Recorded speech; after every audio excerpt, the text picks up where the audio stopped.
Welcome back. California is raising some cash this week. The Golden State is selling $3.2 billion of Build America bonds and another $1.3 billion of tax-exempt debt. The state's been hammered by record unemployment, and it has the lowest credit rating of any state. Bill Lockyer is the treasurer of the state of California. He joins us now from Sacramento. Mr. Lockyer, welcome to Bloomberg News. Good to see you again. Thanks, Mark. Sir, when you sold Build America bonds back in April, the prices soared on the first day of trading. Do you expect that's going to be the case this time around? Well, we really don't know. That was a new issue that had been authorized as part of federal stimulus. I think the novelty of it was interesting to people. And so we're trying again. There have been others in the last several months from other issuers around the country, and the prices have sort of bounced around a little bit, but so far it appears that there's a very substantial demand, because it's taxable and then has this federal subsidy of the yield that makes it a good deal for issuers like us. The taxable pool of investors is much broader and deeper than the tax-exempt pool, so that's one of the reasons that we hope it'll be successful there. Bill, I also want to talk to you about the general obligation bond sale and the retail demand for it.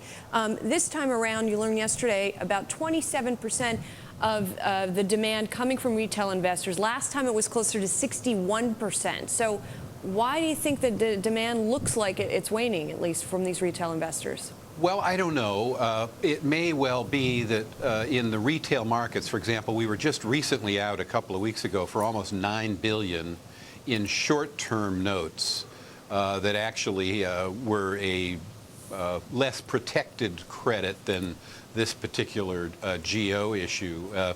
And the demand from retail was enormous. 76% of it was retail, but it was short-term. And it may reflect some anxieties with retail investors at buying anything that's longer than that sort of short-term thing that lets them put their money someplace safe and think about it again next spring. So it may be that, it may be pricing, it's hard to tell. Mostly we're depending on the institutional investors to make this work, and we won't know that until tomorrow. Mr. Lockyer, those institutional investors, are they heeding your call even given this economic climate?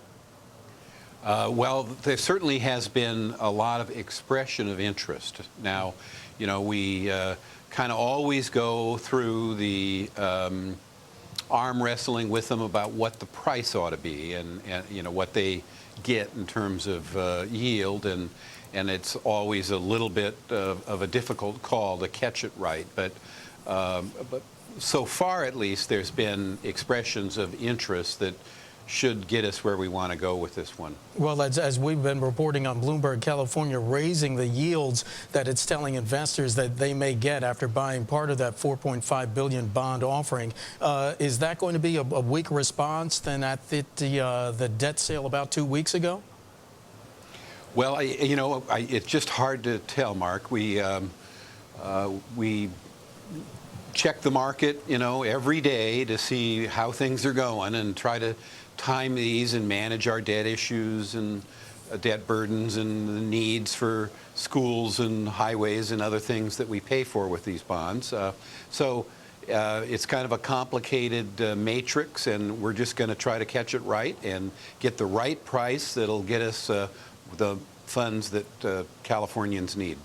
Let's talk budget deficits here. I believe your forecast for the state budget deficit is $37 billion.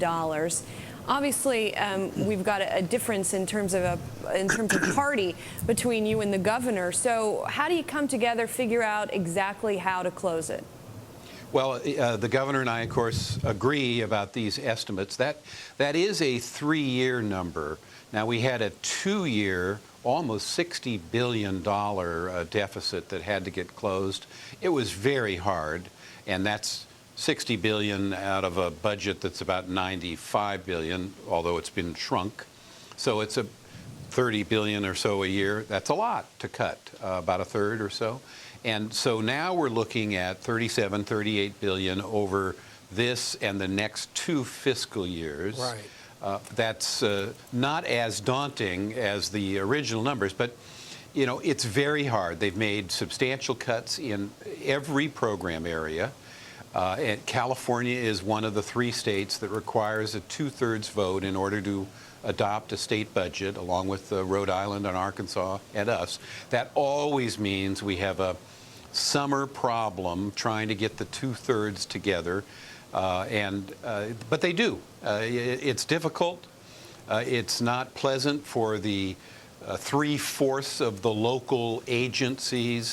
That is, pardon me, 3/4 of the state budget is transfers to local agencies, cities and counties and schools and so on. And they don't like being on the receiving end of the cuts, but right. that's what happens.